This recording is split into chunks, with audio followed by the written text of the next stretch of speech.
गोली का जवाब गोली से, धारा 370 किसी कीमत पर वापस नहीं।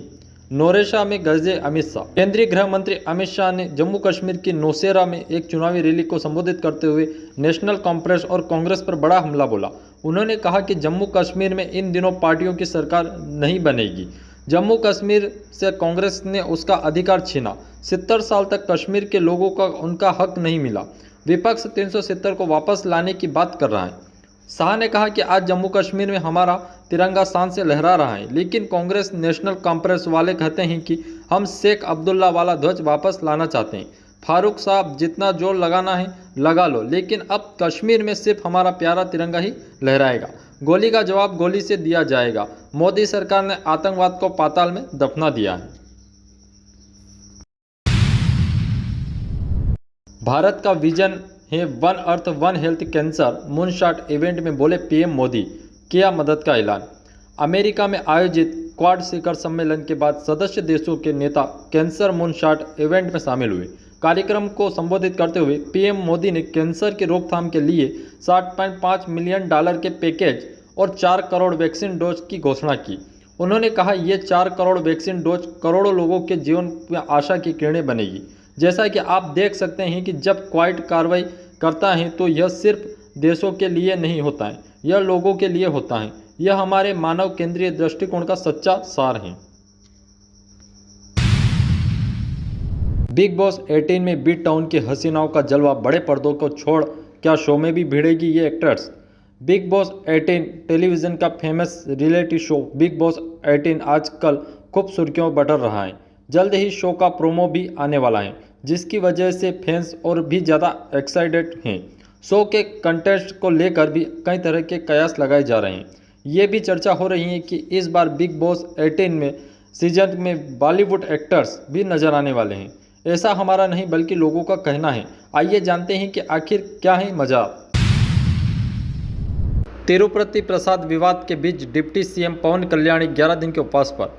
आंध्र प्रदेश के उप मुख्यमंत्री प्रसिद्ध अभिनेता पवन कल्याण तिरुपति बालाजी मंदिर के प्रसाद लड्डू में जानवरों की चर्बी के इस्तेमाल की खबरों पर प्रायश्चित करने का फैसला लिया। उन्होंने रविवार से 11 दिन का उपवास शुरू करने का ऐलान किया। आज सुबह उन्होंने गुंटूर जिले के नंबूर स्थित दशावतार वेंकटेश्वर स्वामी मंदिर में दीक्षा ली। डिप्टी सीएम 11 दिनों के बाद तिरुमाला में भी वेंकटेश्वर स्वामी के दर्शन करेंगे।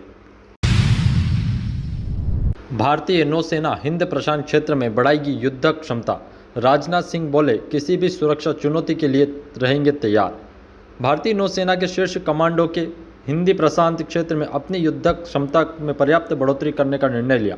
भारतीय नौसेना ने यह निर्णय हिंद प्रशांत क्षेत्र में चीन के बढ़ते दखल और इस क्षेत्र में दिख रहे भू राजनीतिक शक्ति प्रदर्शन की पृष्ठभूमि के लिए किया। अधिकारियों ने बताया कि शुक्रवार को यहां संपन्न 4 दिवसीय नौसेना कमांडो के सम्मेलन में व्यापक विचार विमर्श के बाद समुद्री क्षेत्र देश की युद्ध क्षमता को बढ़ाने का निर्णय लिया।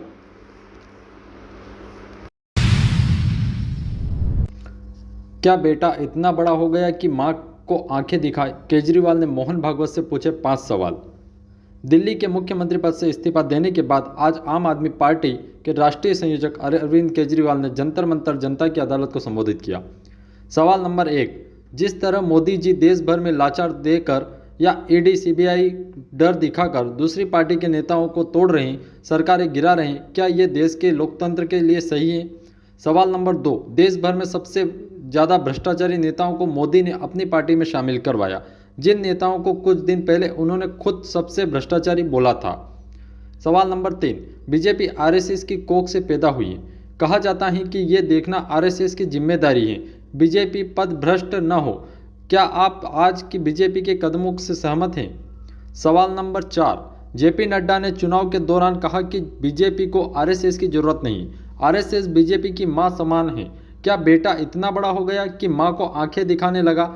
जिस बेटे को पालन पोषण बड़ा किया, प्रधानमंत्री बनाया, आज वो अपनी माता तुल्य संस्था को आंखें दिखा रहा है। जब नड्डा जी ने यह कहा तो आपको दुख नहीं हुआ?